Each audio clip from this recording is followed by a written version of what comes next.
Welcome back, ladies and gentlemen, to the latest edition of the CR7 podcast. The RTGAC is back, and today we're finally back after a week off of the podcast. Last week I was in DC. We could not get that done, but this week we are back here a little later than usual. But that is all good. I don't really have much to say. We've had some very eventful few weeks. Cole, say what's up to people. How's it going, everybody? I'm energized and I'm ready for this podcast. Let's get right into it. The stream actually just restarted.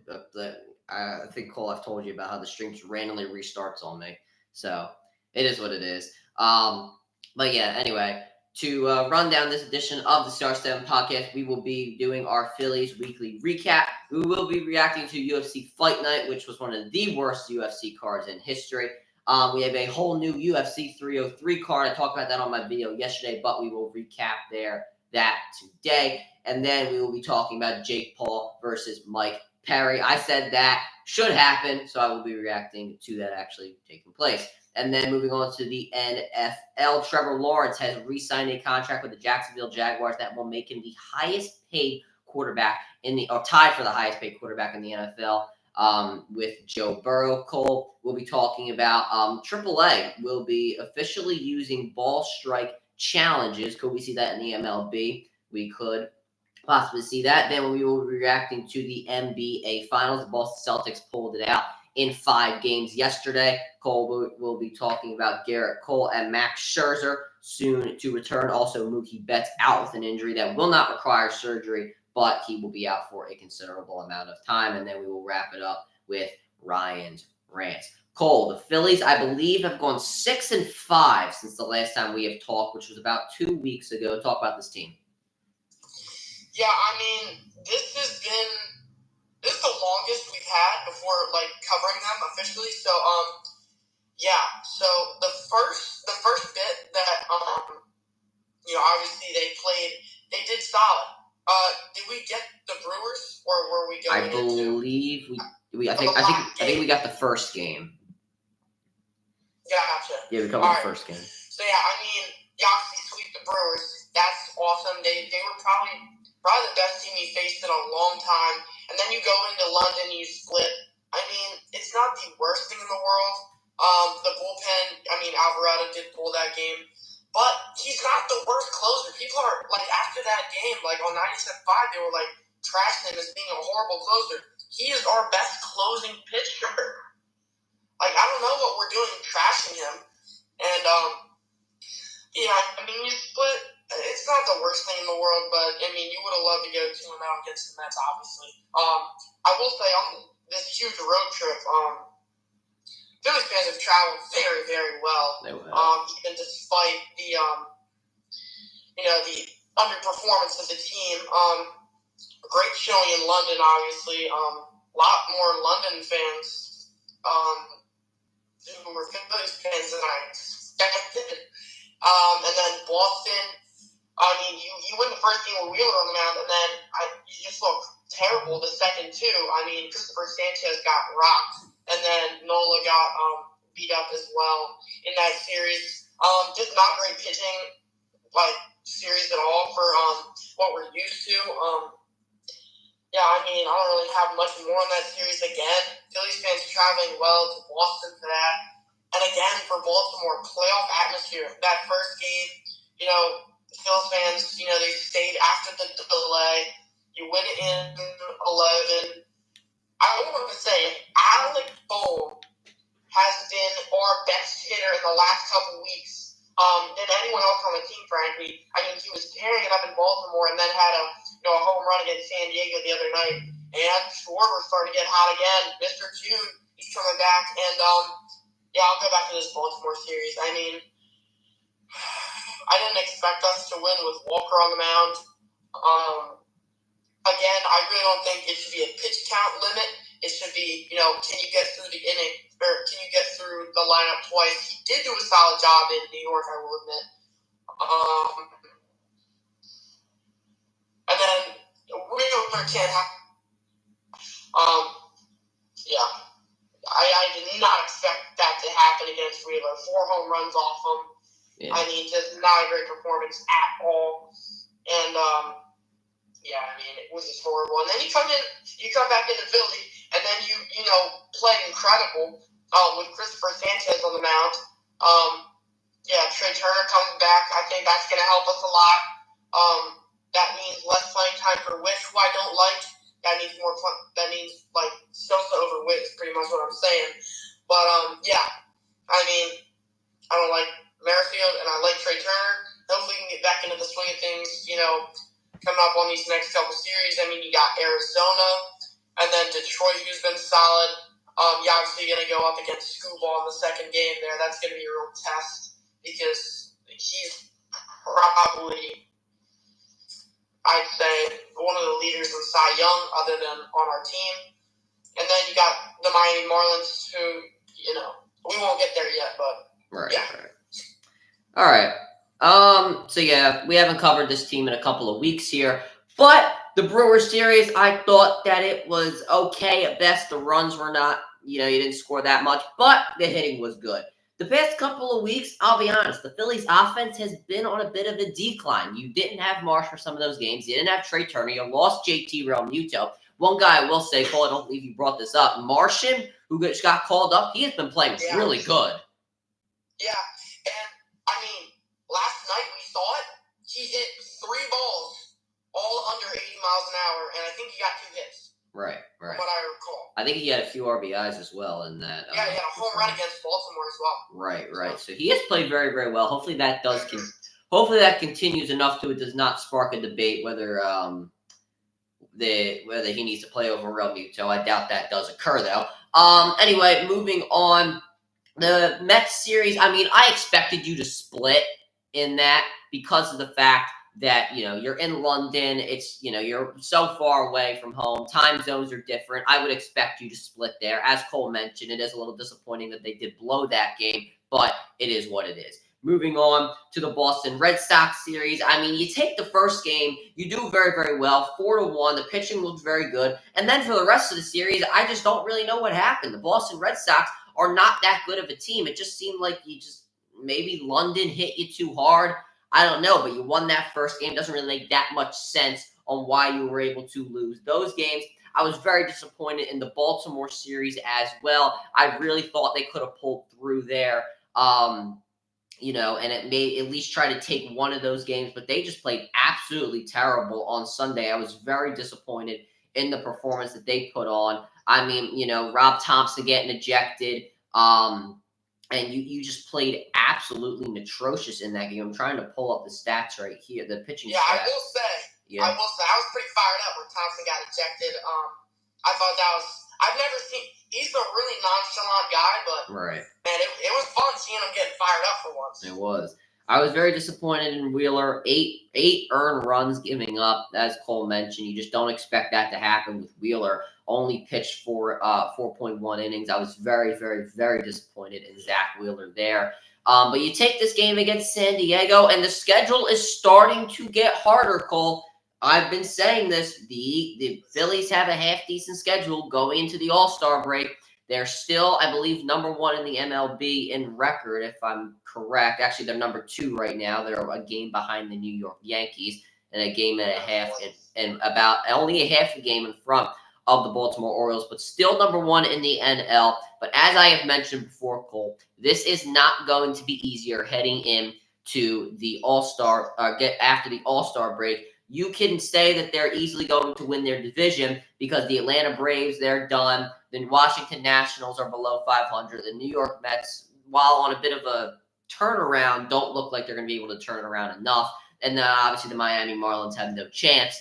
So you're easily going to win your division, but you need to start winning these easier games. These teams who are sitting around 500. So, going into the playoffs, you have some momentum to actually try to get back to the World Series. Trey Turner is back. I do want to point something out, or I do want to ask Cole something, because you know this a little bit better than I do. Obviously, Rojas and Pache, they just can't hit for anything. We know how good Trey Turner is defensively, as well he can play offensively.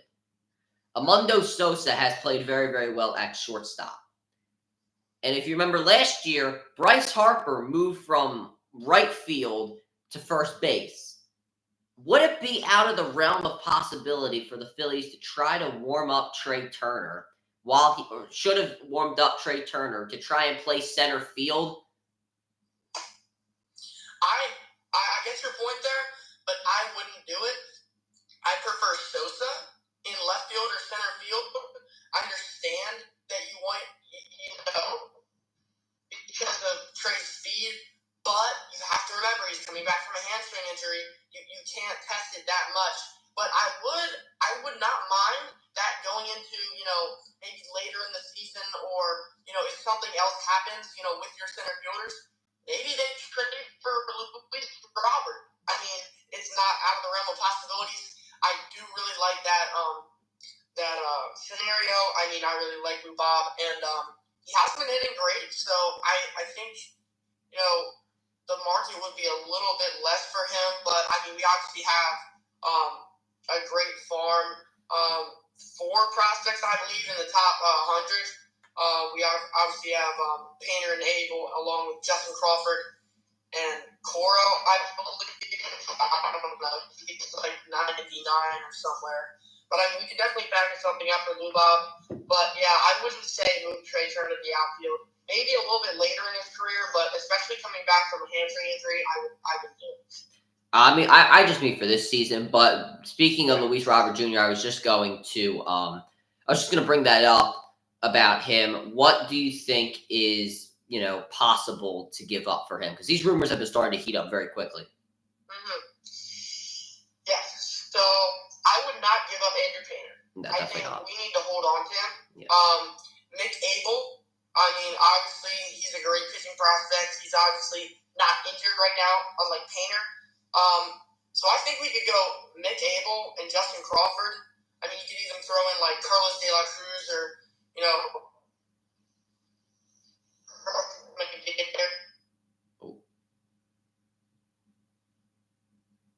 and then Cole, you cut out there in your last second. What'd you say? Oh, I said I'd probably switch out Griff McGarry for Mick Abel instead, because Mick Abel, he's got a little bit more promising in him. I know Griff McGarry's done great in his recent starts, but maybe that can get you a little bit more in the market with Luis Robert. So I'd say about Griff McGarry and Justin Crawford. I think that they'd say yes to that. I don't know if I'd give up any pitching prospects, though I do feel like the White Sox would want them. But I feel like you could give up like infield guys that you are necessarily not going to have a spot on the team in the net and like for really their whole career, and then you could probably get Luis Robert Jr. I feel like that would be the more ideal situation. Mm-hmm. Yeah, I mean, I could definitely see that, but I think they would be looking for a pitcher to make the deal.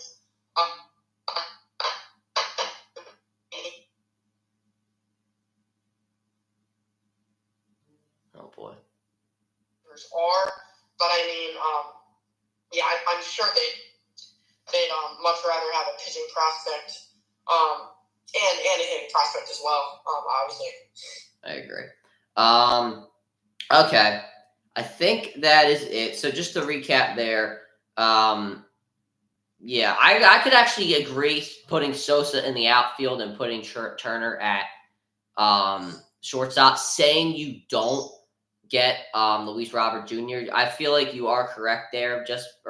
It would make a little more sense because Turner also has that massive contract to play shortstop. Anyway, moving on. I think that's it. Any final words, Cole? Cole, anything else to say about the Phillies? Oh, we're good? Nope. All right, we're good. Yeah. All right. Moving over to UFC Fight Night. I don't really have much to say about this. It was one of the worst cards in UFC history. I'm not even exaggerating there. I'm not going to talk much about it. I'm not really going to waste my time. I will talk about next week's fight between Ikram and Robert Whittaker. That is a very good card. I was hoping Khamzat Chimaev would be on there. But yeah, anyway, not really much going on. The main event was just absolutely atrocious. I mean, obviously, Tara won by technical knockout. over Alex Perez because he did get injured in that fight. It did look like Taray, however you say his name, was winning that fight in the first round. And then obviously got the takedown in the second round. I think Perez hurt his leg, something like that. But yeah, I mean, this guy from Japan, Taraya, 16-0. He was ranked, I believe, number 10, 12, something like that on the flyweight rankings. He's definitely going to move up, probably not by much because it was not actually a legitimate win, if you could say. I would not be surprised if he does get a shot at Alexandre Pantoja in the next coming year. He does probably have to win another fight or two, just because I believe Brandon Royval does. I think he deserves a shot at the championship. So I will say that. But anyway, talking about next week's or this upcoming Saturday, we do have some pretty good fights on this card. Looking at the main event, Robert Whittaker versus Ikram Aliskerov. Now, this isn't the match that I think everybody wants to see. Obviously, everybody wants to see Khamzat Chimaev fight because he just doesn't fight that often. So you were kind of hoping to see him in there. But I don't really understand what his problem is. It seems like every time he gets in camp, something just happens to him. I'm not really sure what he does to make him like sick or whatever. Apparently, it's food poisoning. He is contemplating retirement. Do I believe that will happen? I don't think so. It just really wouldn't make that much sense for him to retire this early into his career. And now, if he really is on the brink of, if he's knocking on death's door, God forbid, then he should definitely, probably retire. But I feel like he definitely has so much more to offer the UFC. He is ranked number 10 at the current moment. Really is not reliable. He has to start fighting in the United States. He has to start fighting a little more consistently, but obviously he cannot control when he does get sick. So it is what it is there.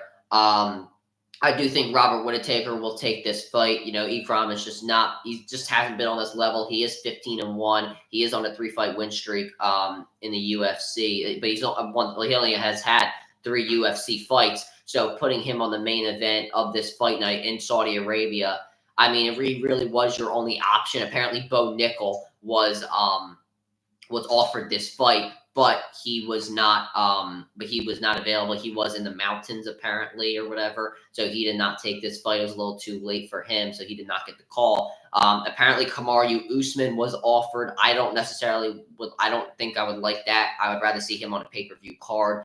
I really don't want to see him main eventing a fight night. He also would not have a full camp. I want him to get a full camp, and I want him to try to get back at the welterweight championship. I want him to try and get back at Leon Edwards. That might take a little bit because there are a lot of guys in line to fight Leon Edwards at the welterweight division. But I really won't want to see that there. But this is a middleweight bout, so it really wouldn't make that much sense. To see him move up in this short amount of time. I think Whittaker will take this fight. He's a lot more experience on this type of stage. And just the overall better fighter, in my opinion, in the UFC. And I'm looking at this co-main event here. I'm looking at Pavel Lalic, if I hope I pronounce his name right, and Volkov. People, Volkov is plus 180 right now on the money line. I don't know. I might bet him to win this fight here.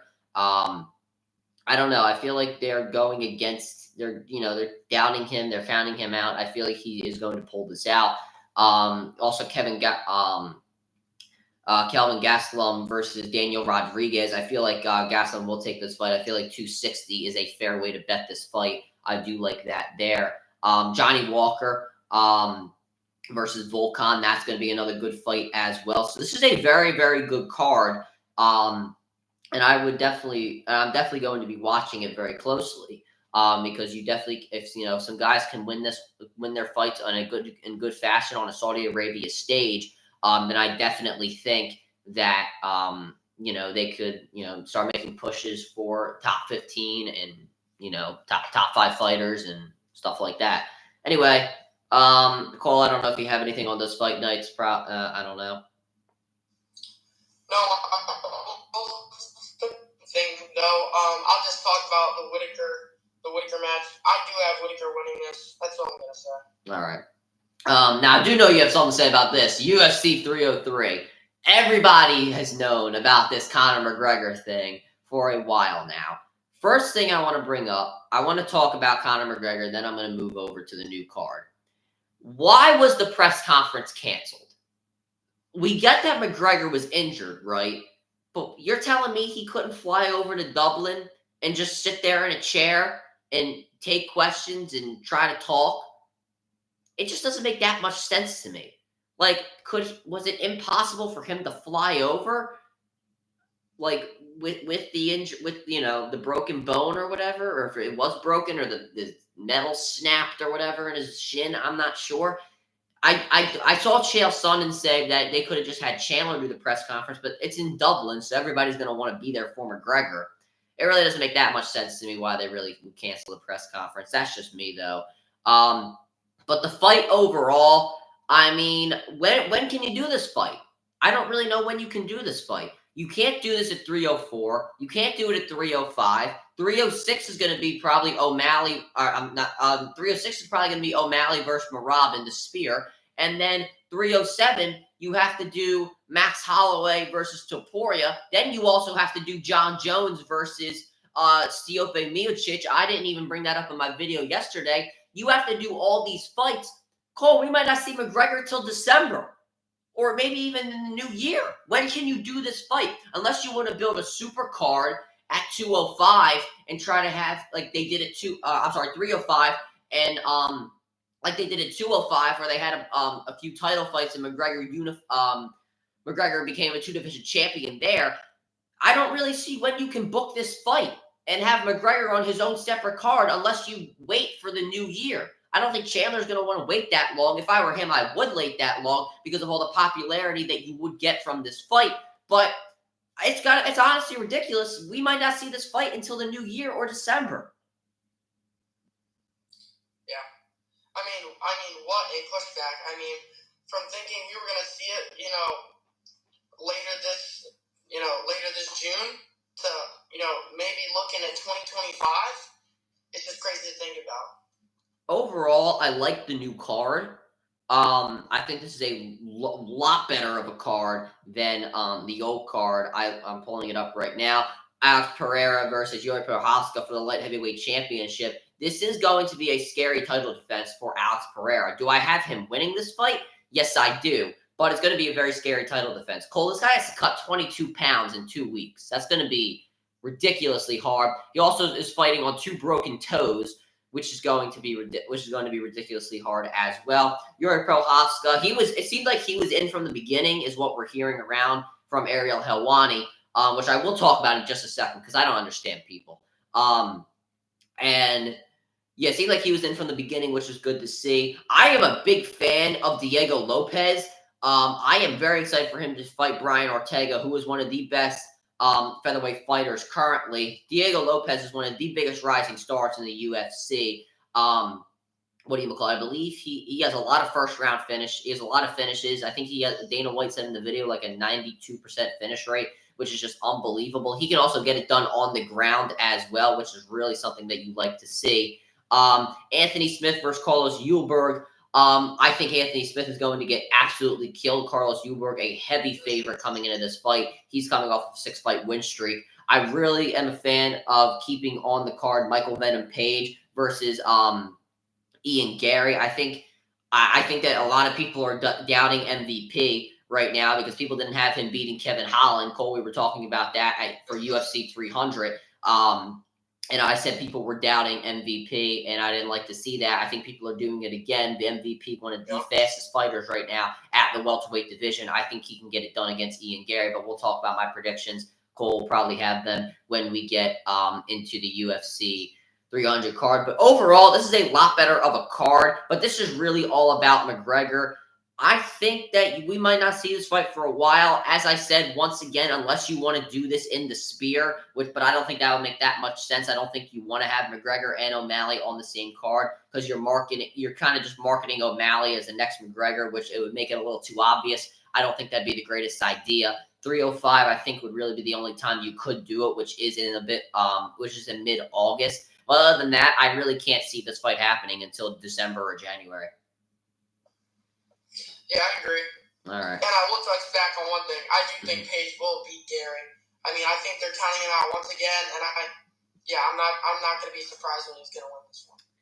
Now, something that is a hot topic right now on our. Actually, wait. Let me talk about this thing with Ariel Helwani first.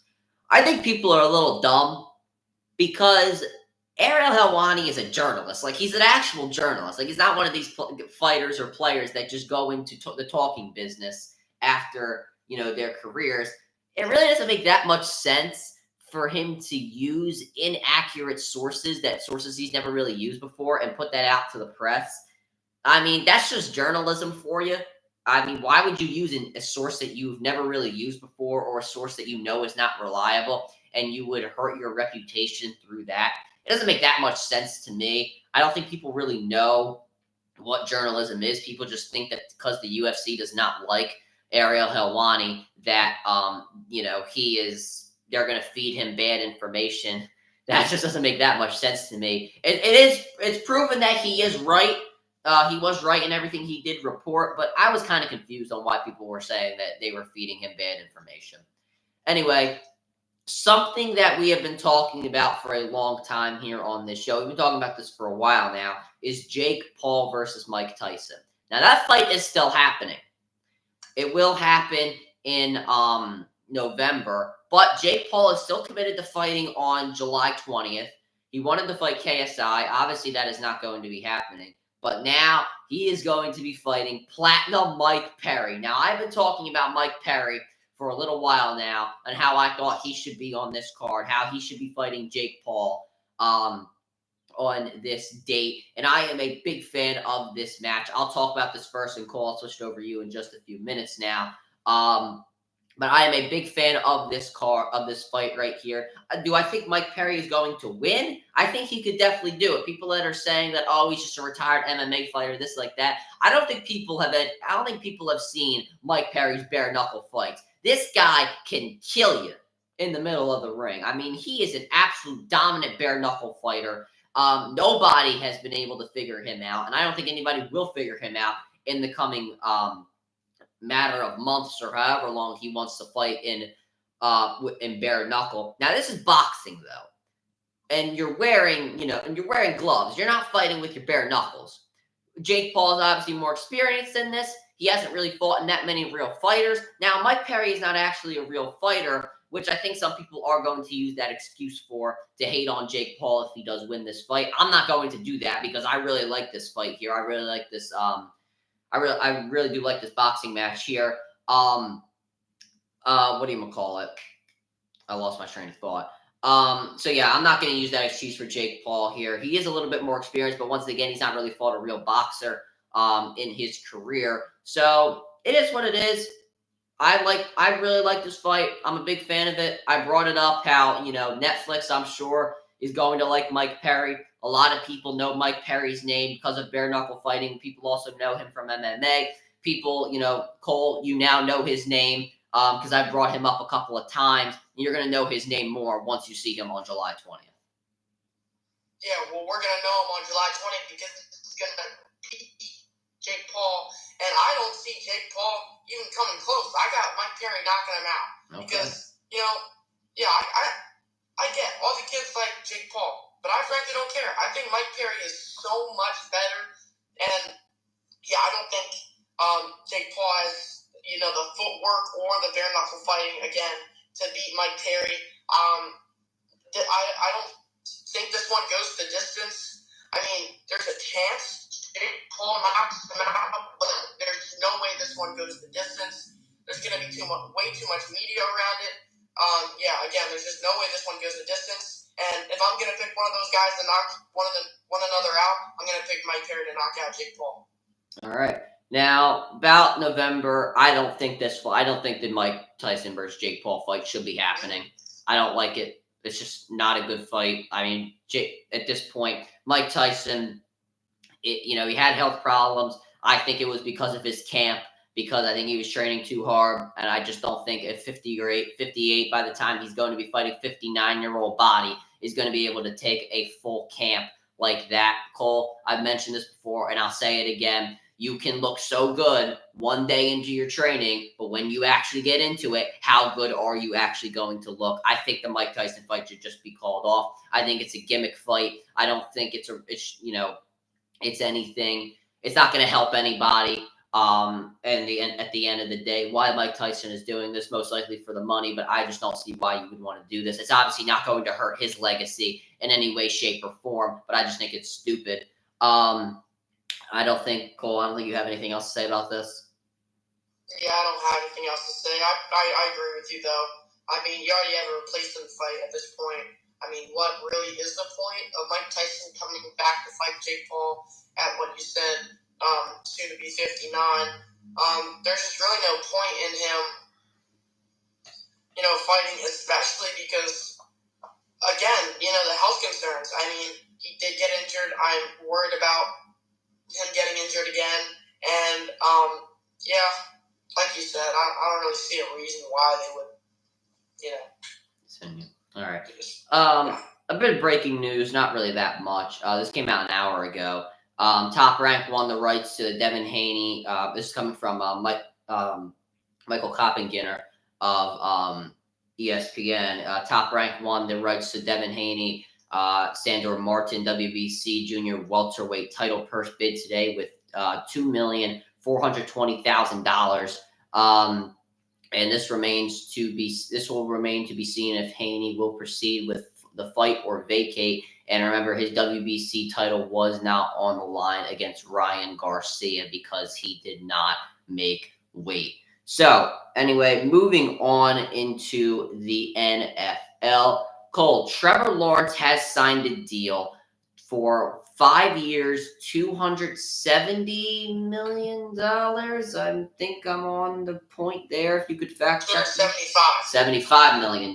There we go. That will make him the second highest paid quarterback. Well, actually, it will not make him the tie for the highest paid quarterback because this deal does not kick in 2 years until 2 years. So he most likely will not be the highest paid quarterback by the time that does. By the time we do get there, or by the time that contract does kick in. But anyway, Cole, Trevor Lawrence has been signed to a new contract. I talked about it a few weeks ago on Ryan's Rants about how he surely shouldn't be demanding his contract, but he does get the contract. Talk about this one. Boy, oh boy, oh boy. What do I have to say to this one? I mean, Jacksonville. Why? What has he proven? He was the number 1 overall pick, and so far for me,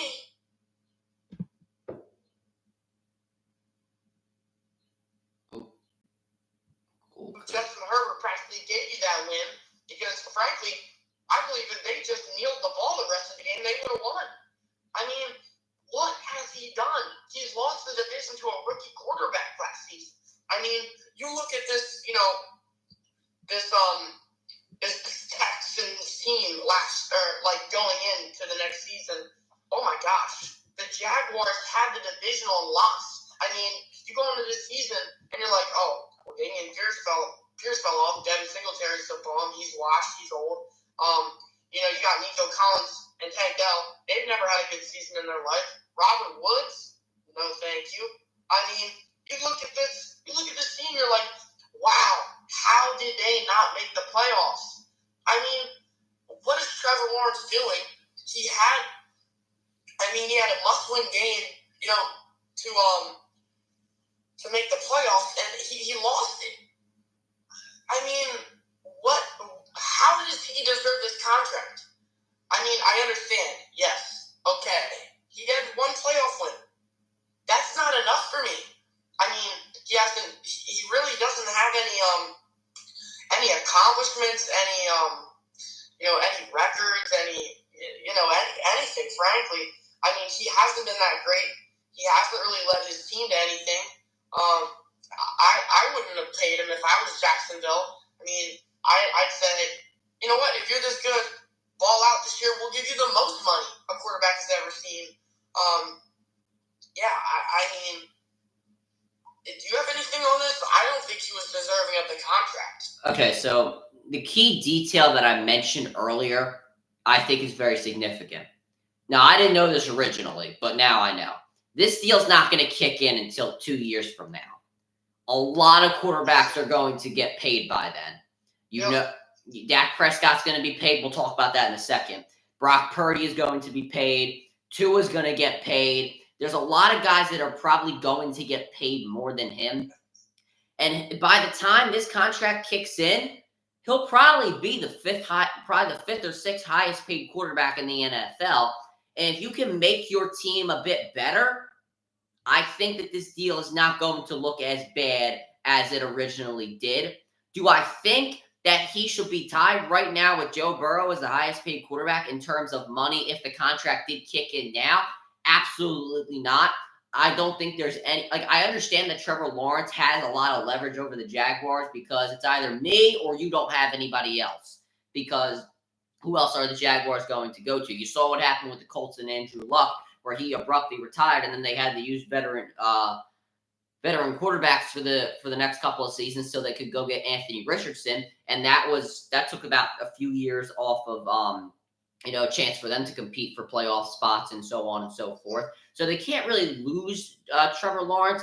But I mean, Baker Mayfield had a lot better of a year than Trevor Lawrence. Trevor Lawrence in the last 8 weeks really digressed in his play. And when I say Baker Mayfield had a lot better of the year, the guy made it to the NFC divisional round. This guy couldn't even make the playoffs. And Baker Mayfield got a lot less of a contract than Trevor Lawrence did. Now, I understand why, that did take place. But at the end of the day, Trevor Lawrence does not really deserve this money. He came in as one of the greatest prospects known to man, and then he really doesn't come in and do much. I understand that he has not had that many receivers in his time here in the NFL, but Patrick Mahomes also doesn't have that many receivers. I mean, he won 2 Super Bowls without Tyreek Hill, without a number 1 wide receiver and we were questioning if they could win without a number 1 wide receiver. So I don't really understand why Trevor Lawrence got this deal. It does look good that it is kicking in 2 years. I don't think people do realize that. People will probably start to realize that once they start to get more of the facts and figures down. But it is what it is. I do want to talk about this. I do want to talk about how this does help us as Eagles fans in 2 ways. One, this makes the Eagles look a lot smarter in paying Jalen Hurts last year. And now he's going to be probably the 7th or 8th highest paid quarterback or whatever by the time 2027 or 2026 pulls around. So I think he looks good in that in that way, or Howie Roseman looks good in that way. And also, Dak Prescott, who has obviously had a better career than Trevor Lawrence, is going to have to get paid, and he's going to want more money than Trevor Lawrence. They're going to have to pay him around the full max, which is $60 million. Why the Cowboys are waiting is beyond me. I mean, that really helps a team like the Eagles because they're not they're not going to be able to retain guys like CeeDee Lamb, Micah Parsons. They're going to have to let one of these guys go eventually, and they're going to have to go into a full rebuild. Yep. That's what we look to see. I mean, I just don't understand why the Cowboys have not gotten their deals done with Dak, I don't think these guys are going to be taking hometown discounts, because I think Micah Parsons is very fed up with the Dallas Cowboys. I mean, you saw him during the draft when the Eagles took Quinyon Mitchell. Now, I'm not the biggest Quinyon Mitchell fan, but you saw how upset Micah Parsons was. I mean, I think he's fed up with the Cowboys. I don't think he's fed up with them. I think he's starting to get a little frustrated that they're not, they can't get the job done at the end of the day.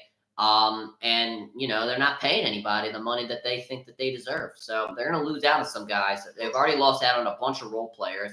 I don't even know their running back is going to be out of prime Ezekiel Elliott. So that's not going to help you in any way, shape, or form. Who knows if he'll even stay healthy during the year.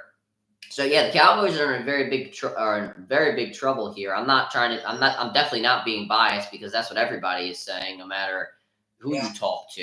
Yeah. Well, they've lost a bunch of weapons over the last couple of years. They did. Especially with Pollard, Dalton Schultz. I mean, Mark Cooper, obviously. It is not looking good. It's not looking good for them, because they just have CeeDee Lamb. Speaking of that Amari Cooper trade, that deal looks absolutely terrible. You're trying to cut cap space with Amari Cooper, and you get an undervalued trade for him, and you're still in salary cap hell. That trade looks absolutely stupid a few years out from now. Anyway, and now Amari Cooper's balling out in Cleveland. Exactly. With Joe Flacco and a bunch of nobodies. Well, I mean, not Joe Flacco anymore. He's with didn't he sign with the Colts, I think? Yeah, I'm not sure. I think it is the Colts. Deshaun Watson will be back there, but we'll see how that turns out. Anyway, moving on. Now, Cole, you're talking about a little bit of AAA ball. I mean, I don't watch AAA. I don't really know much about AAA. I didn't even know this was intact until Cole was writing it down here. But they are officially going to be using ball and strike challenges. So I'll ask you this question, Cole. How do you think this will? I'll ask you a two-part question. How do you think this is going to work out in AAA? And if it does work out, do you think they'll implement this in the MLB? Well, they've been testing this over the past couple of years, through all the minor league systems, and it's worked fairly well. I do think it's getting closer and closer to being approved for the MLB. I'm not sure what the timeline would be for that, but it's going to be very interesting because if this works very well, we could be seeing it as soon as next year maybe. I'm really excited. I don't know about you, but I mean, especially with the horrible officiating that the Phillies have faced over the last week with the Orioles and the Padres last night. I mean, it's about time. I mean, it seems like everyone's in favor of it. I mean, I don't know why you wouldn't. Especially, huge calls. I mean, we're talking about calls that can change a game. And I feel like this brings another aspect to the sport that we've never seen.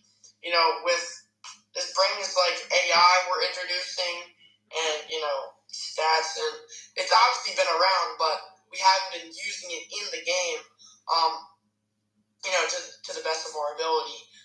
But I think this will really, get technology started. Obviously, you introduce PitchCom. I think this is a little bit going to be better than PitchCom. I mean, this will decide wins and losses at the end of the day, even if it's a matter of 1 or 5.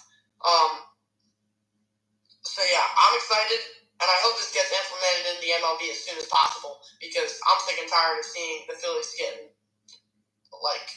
just destroyed on these calls the past couple weeks, the last week. I'm excited to see this, and I'm excited to see how AAA reacts, how the players react, to this new thing. I will say that you are probably right. It should get implemented because the Phillies, have not had some great calls called for them the past couple of weeks. I do remember there was one pitch against the Red Sox. I didn't watch the Red Sox series because I was in DC. I got the highlights when I on YouTube. But I saw on Twitter that there was one pitch where there was a bad ball for a strike. I forget who was. I think it was the second game, and then next thing you know, the Red Sox scored 4 runs after that was called, and the inning should have been done after that. So I do think that these will work out. I do think against the Orioles, and there was 2 against the Padres last night. Right. Obviously, there has to be a limitation on it because you can easily tell that if an umpire calls an egregious strike, more times than not, then you can't just be challenging it every 2 pitches because that is going to that's just going to make the game a lot longer. And the whole reason that the pitch clock was implemented was to make the games go a bit quicker. I feel like maybe you could do it 1 pitch per every 2. Yeah. The fans want 6 or fewer challenges, and then if you are successful, you retain the challenge. That's true. I feel like that could work out well, but I feel like also with obviously there's the box on TV, the pitch box on TV, so it really wouldn't be hard to see whether it's a ball or a strike. Now obviously there will be some calls that are tough to call, but most of them I feel like you'd be able to retain.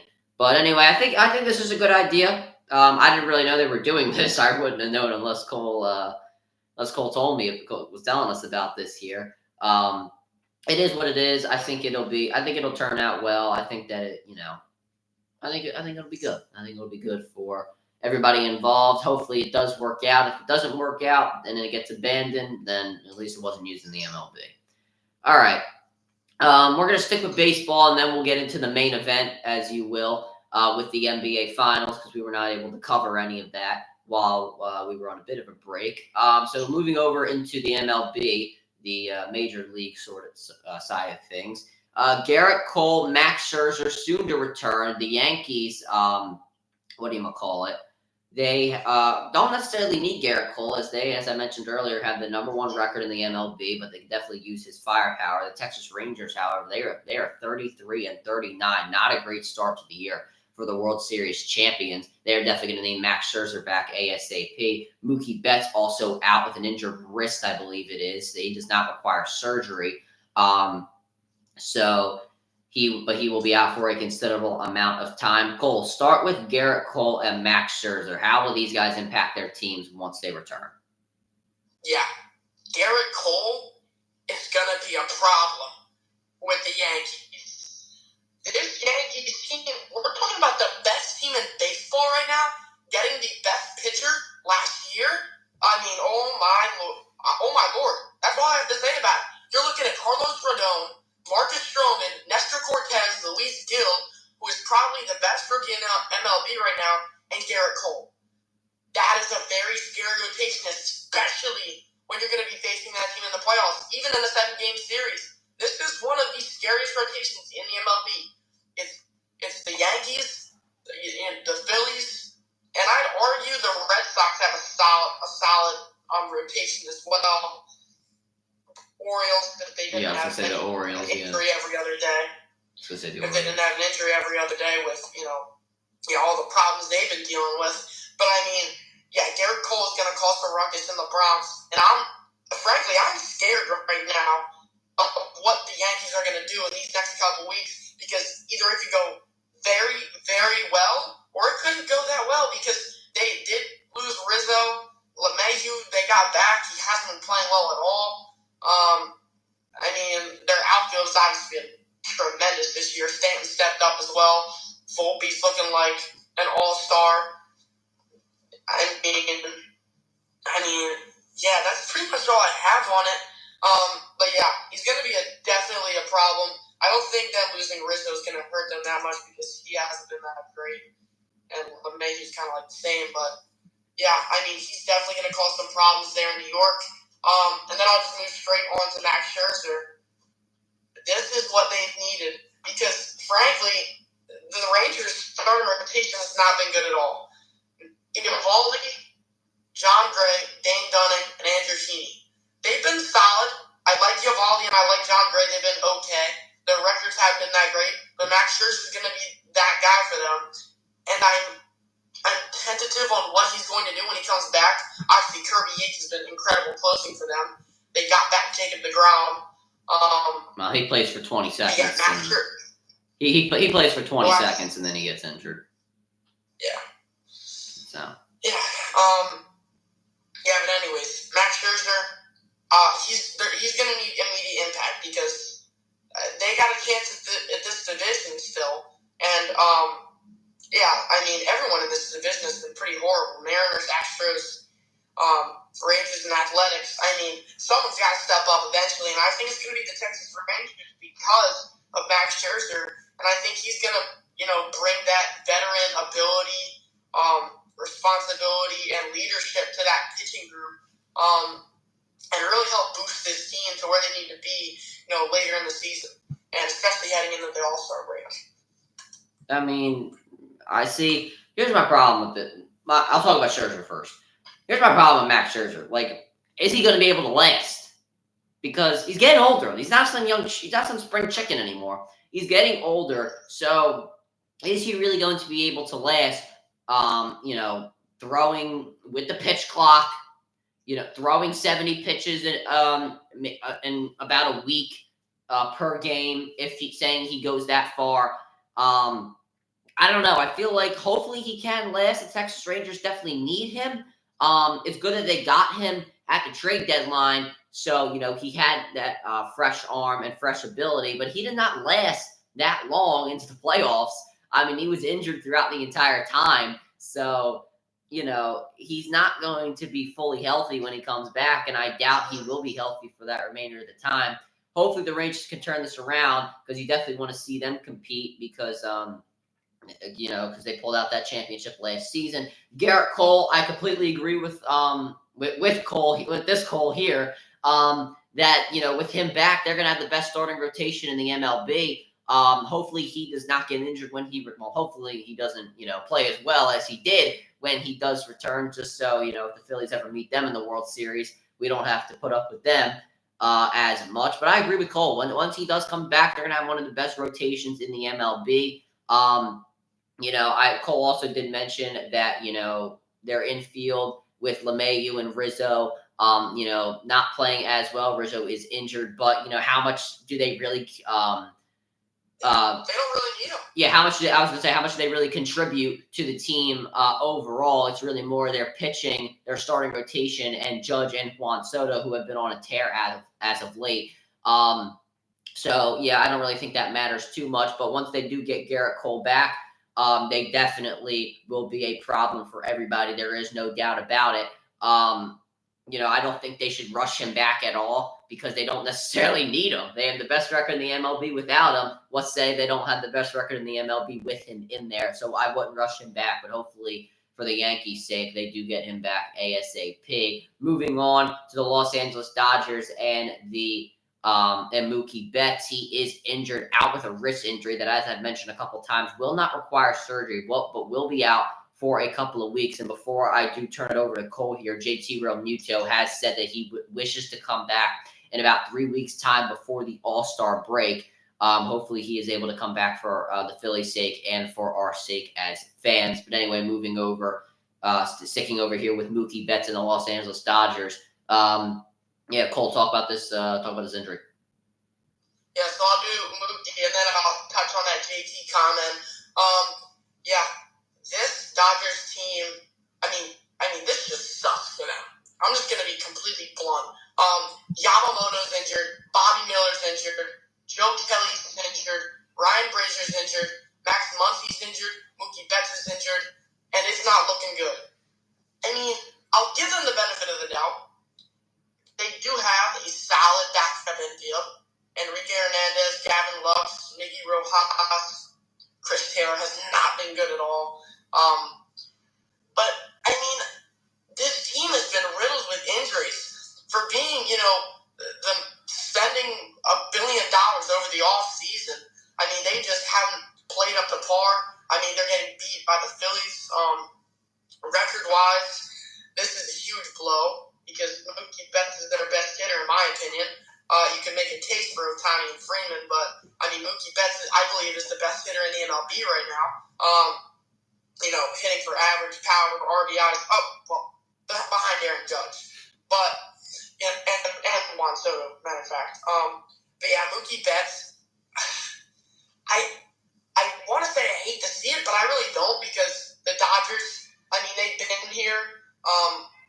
They know how to deal with injuries. I know for a fact other guys will step up for them. I don't see a reason why, they go on an insane losing streak. But you look at this team and you're like, how long can they live with this many injuries? I mean, they're gonna have to start calling up guys at some point. With all this, all these guys on the IL. But Mookie Betts, you need to go back as soon as possible because your team needs you very, very badly. Right. And then touching on the JT comment, I don't know. I don't think he should come back before the All-Star break. I think he should just wait because the Phillies are doing fine without him. They're going to win the division, and there's just no rushing that. Marshawn's been playing all right, so I wouldn't rush it at all. But yeah. As we have a Mosey appearance on the CR7 podcast here, she's not going to move, I guarantee you, unless she wants to get a jump on the table.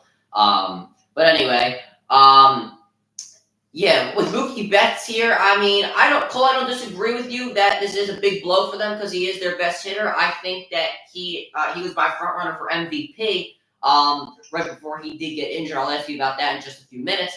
But it's not necessarily going to hurt them that much. You know, the Milwaukee Brewers, they're 2 games behind them. The Braves 4 games behind them. The Dodgers are 4 games behind the Phillies.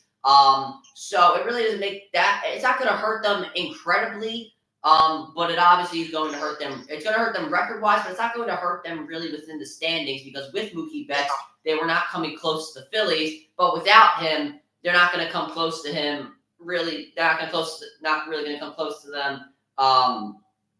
Without him either, but they're not really going to lose their place in the standings as well. Yeah, they're going to win the NL West. Right, definitely. It's just competing for a 1 seed with the Phillies. Right.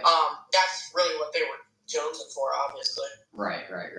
So that's kind of my point there that, they're not really going to be competing with the Phillies, but they're also not going to be hurting that much without Mookie Betts. I do agree with Cole that, he's probably the best hitter in the MLB outside of Judge and Juan Soto. I have him as my MVP right now, just because Ohtani, he is only, DHing this year. He's not doing anything. Pitching-wise, I think if he was pitching, he would be the MVP front runner. But, Cole, I will ask you this. How will this affect Mookie Betts and his MVP argument? It's going to hurt a lot. Because there's so many great hitters right now, especially in the NL. I mean, you got Yelich, who's going to get boosted odds now. Harper. I wouldn't even be surprised if the pitcher had a shot at winning one. Ohtani. And obviously, Acuna's out for the year. Ohtani's definitely in the running. I mean, you could throw Freeman in there as well. I'm just trying to think off the top of my head about, who we would give this to. I mean, obviously, I honestly think it could go to a pitcher. Could. You think that could happen? I think so, but right now, I think with Betts out, I think Ohtani's the MVP front runner. I agree. Yeah. Yeah. I also, off recency bias, people love Ohtani, man. Harper also is in there. Harper's definitely in there, as well as Freeman. I don't really think Yelich is. I don't really think you could throw Yelich up there. I'll be honest with you. I don't really think that's fair. I guess you're right. Yeah. I don't think that's fair. But anyway, so yeah. Once again, the only thing I really think this will affect, this injury will affect is Mookie Betts' MVP race. But as long as the Dodgers get out of the the NLDS, I doubt anybody will care. Mosey, are you just going to sit here the entire time? I mean, this is getting a little ridiculous here. But anyway, moving over to the NBA Finals. This is our main event, I guess you could say here. The Boston Jaylen Brown winning Finals MVP. Boston Celtics pulling this out in 5 games. Now, I did react to games 1, 2, and 3. 1, 2, and 3 on YouTube. So if you guys want to go check that out there, I'll recap that probably a little bit here. I will react to games 4 and 5. They will probably come out tomorrow, or Thursday. Doesn't really matter. But yeah, Cole, talk about the series. Man, I don't want to talk about this series, man. I mean, the Mavericks. What are you doing? Luka, Kyrie, I'm looking at you guys. I mean, what on earth is happening? All right, first of all, it's okay that you went down 2-0. It's in Boston. What do you expect? All right? You go back to your home court, which you need to defend if you want a shot at winning the series. And then you just fall apart in Game 3. I mean, they were winning in the beginning, and then the Celtics just chipped away. And I'm going to be frank with you. The Celtics out-hustled the Mavericks every second of this series. I mean, Luka didn't look like he wanted to be on the floor playing defense. Kyrie Irving was only relevant in Game 3 and 4. And the Mavericks couldn't establish a lob game like they did earlier in the playoffs. Jaylen Brown, by the way, was phenomenal. Drew Holiday, I thought, was also incredible. yeah, the Celtics just have such a well-rounded lineup, especially defensively and offensively. I hate to see the Celtics win, but the Mavericks did not deserve it whatsoever. They played horrible. You really only took advantage when Porzingis was out of the game, especially when he was, out of, the series for 2 games. I mean, you really needed to take advantage in Game 3. That was the turning point there for me. Once they lost Game 3, it was pretty much over. They had no dominance whatsoever. No, Mosey. Uh-oh. Connection unstable. Oh, boy. That's not good. That is not good at all. Looks like the call is going to hang up. It's doing the little loading thing. Uh-oh. This is not good, guys. Cole probably has. All right. Let's try and call. Oh, boy. Let's not reveal Cole's number here. Let's kind of just cover that up. Cole, are we here? Oh, boy. I need to cover this up. Okay, let's try and figure this out.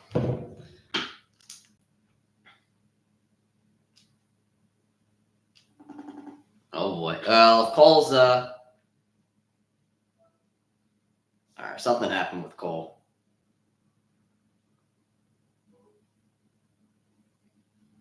I don't know what happened. Come on, Cole. Well, if Cole doesn't answer this next call, I'll do my reaction. And then we'll move on.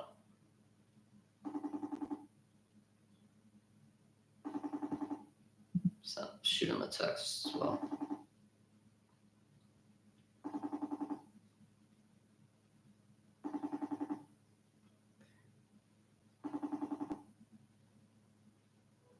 Okay, Cole has not answered. This is not good. We've had some problems today, so let me shoot him a text real quick.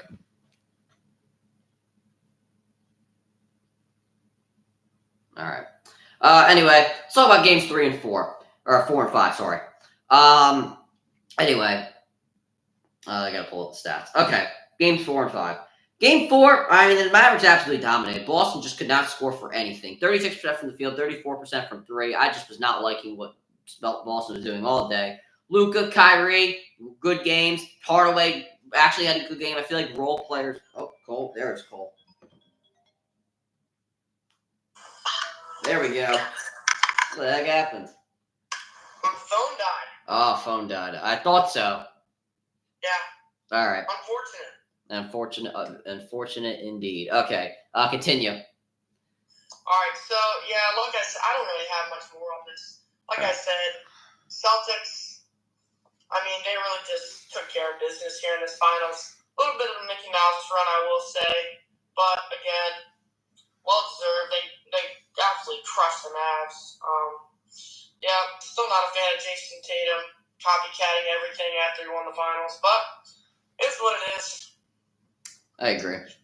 Anyway, I'm just going to react to games 4 and 5. Then I'll ask you a couple questions about in the off season. I'll react to also games 4 and 5 on a separate video where I'll have more analysis. Games 4. I mean, Boston just couldn't hit a shot, as I was just mentioning before Cole called back. 36% from the field, 34% from 3. Boston relies a lot on the 3-pointer to win their games. So when they don't hit the 3-point shot, they jacked up 43s in this game. 41 threes to be exact. They're not going to win a game. So that's just kind of that.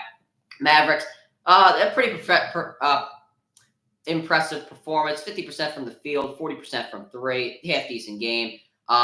Free throws. I feel like free throws was a big problem for the Dallas Mavericks here in this series because you were making about 60% of your free throws, during the series, which I thought was pretty bad. But because Boston was not making their threes, they were, they were able to pull out that game. Game 5, I mean, Boston just got hot and Dallas got really, really cold. I mean, 29% from 3, 45% from the field. Boston only hit 33% of their threes. A lot better, though, or better from game 1. Or was that better from game 5? I don't even know. What did they shoot? I completely forgot what they shot from 3, like 20-some% or whatever. Or actually, they did shoot 34%. They actually shot worse in this game, but they were able to get inside. They were able to make 42% of their shots, which was a little bit better from the mid-range. Jason Tatum, a lot better of a game, 31 points on 24 shots. The 3-ball from him, not that good in this series. A little disappointed why he was jacking up so many threes. He could have been able to have more of an argument for Finals MVP, saying he did not do that. It is what it is there. Jaylen Brown, not a bad game, 21 points off of 23 shots. That is what it is there. But guys like Derek White, Drew Holiday, they played their role in this game. Not much off the bench. Kristaps Porzingis, he did give you 16 minutes, 5 points, 50% from the field. You do like to see that there coming off the bench. He really gave his effort. I don't like the Boston Celtics at all, but I will give him a lot of credit. He really played his tail off, and he really tried in this series to play, and he gave it his all there. But, once again, we don't like the Celtics around here, but they were the best team in the playoffs. Now, I think they would have had a tougher time against a team like the Denver Nuggets or the Minnesota Timberwolves, because they did not beat the Denver Nuggets in one game this season. Or even the Thunder. Right. I think they had trouble with the Thunder as well. They did. And the Minnesota Timberwolves, who were looking very, very good, but somehow just got dominated by the Dallas Mavericks. We don't really know how, but it just kind of happened there. Now, as Cole said, this was a bit of a, not that impressive of a run. A championship is still a championship at the end of the day. But this was a bit of a bad run. We'll have to see next year. I feel like that'll be more of a legacy-defining moment if, they can win it all next year. Now, I don't make championship picks a day after. I don't say if the team's going to run it back a day after, because you have to see what free agency is going to bring. And, Jason Tatum's going to be paid a $300 million contract, so that is definitely going to impact the Boston Celtics one way or the other. But, yeah, I think the Boston Celtics going into next year, they're definitely going to be a contender. There is no doubt about it. Could they lose some role players? I'm not necessarily sure. You're going to have to pay Jason Tatum. You're going to have to pay probably Derek White. Guys are going to want new contracts. They're going to want their money. They competed for a long time. They went into June, pretty much late June, playing basketball. They went farther than they probably would have wanted to into June, but it is what it is, so they're going to want their money. So the Boston Celtics have a chance next year. Do I think they do it? It is possible, but they did have some problems against teams that were injured, like the Cleveland Cavaliers, like the Indiana Pacers. So if you do have problems against those teams while they're injured, what are you going to be able to do when they are healthy? So at the Dallas Mavericks, and then Cole, I'll turn it over to you. I think that, Doncic and Kyrie, they're definitely one of the best backcourt duos in the NBA. Their lack of help in this series definitely was a bit of a problem. Tim Hardaway Jr., you relied on him as a third option. I don't think that was the greatest idea. Daniel Gafford, Derek Lively really didn't step up. I was really hoping that Derek Jones Jr. and Maxi Kleber were going to step up in this series, but that did not take place. I think that they need to get some 3-and-D guys that can actually shoot the 3-ball correctly. Because, holding the Boston Celtics to under 110 in the majority of these games is not a bad thing at all. If they break 100 points, that's typical for a team like them. But, holding them under 110 is actually pretty good. Mosey, you were not getting on this table. But, yeah, I think that if they could just get some guys to shoot the 3, then they can definitely run it back next year. I think that the Nuggets will be healthy. The Thunder will have, they'll be ready to roll. You're going to have the Minnesota Timberwolves, they'll be back. I could name all the other teams, but we'd be here for an extra few minutes that probably no one else wants to hear about. But anyway, Mosey, you can't get on the table. Just telling you that right now. Anyway, so the Mavericks will be back. Do I think they get out of the West next year? I can't really see it. I feel like because the West was so wide open, they were able to get out of it. So we'll have to see there. But anyway, Cole, I think you finished up your analysis. I'll ask you about the offseason. What can the Boston Celtics do to run this back? Obviously, Tatum's going to want his money. Obviously going to have to pay a bunch of guys. I don't see a problem with it. I don't think Derek White paid. I don't think Al Horford needs to get paid. I think most of the guys on this team, I think, are going to want to stay relatively easily. I don't really see the lineup changing that much. Obviously, Drew Holiday, I think, will stay. I really don't see the lineup fluctuating that much. I could see them losing a couple guys. Maybe there might be a couple bench players. Yeah, I don't see any key guys leaving. Because I think they want to keep Porzingis for the future because Al Horford's not going to be able to run for forever. Yeah. The good thing about guys like Holiday and Porzingis is that they're under contract, but I do think Derek White is going to want to be paid though. Yeah, I agree, but I frankly don't think he's going to ask for a ton because I do think he wants to stay on this team very badly and wants to win another ring. Right. So, and he's been on the Spurs, so I mean, he knows what it's like to lose. He doesn't like losing, and I don't know. I think he's hungry for another championship. Anything about the Mavericks? Can they get back next year? No. They haven't faced the Nuggets. That's true, yeah. We'll see. Anyway, I think that's it there. I'll have a video out in the next coming few days. But anyway, we're getting into Ryan's rants. Cole, give me the first topic. Brandon Ayuk's contract situation. This is annoying me. Pay him or trade him. I'm getting a little frustrated here on what you're doing with Brandon Ayuk. He's going onto his YouTube channel saying, "Oh, they don't want me anymore." Well, then why haven't they traded you? It doesn't make that much sense. An offer has to be so decent enough that you should be traded. Guys are getting the teams are getting so many undervalued contracts to the point, or undervalued trade offers to the point where if you can't afford to pay him to what he wants, you're going to have to pay him for an undervalued trade offer. Eventually, a team is going to offer a trade offer that is a lot lower than what you originally were going to be offered for Brandon Ayuk. Pay him or trade him. We're getting close into training camp. It's obvious that he wants to be paid. I don't think he should step on the field without a new contract. You didn't win the Super Bowl. It's not like you are not going to be facing the Lions, the Eagles, the Cowboys, saying they are half decent this year, but they're a team to throw in there. The Tampa Bay Buccaneers, I could throw in a few more. The Green Bay Packers.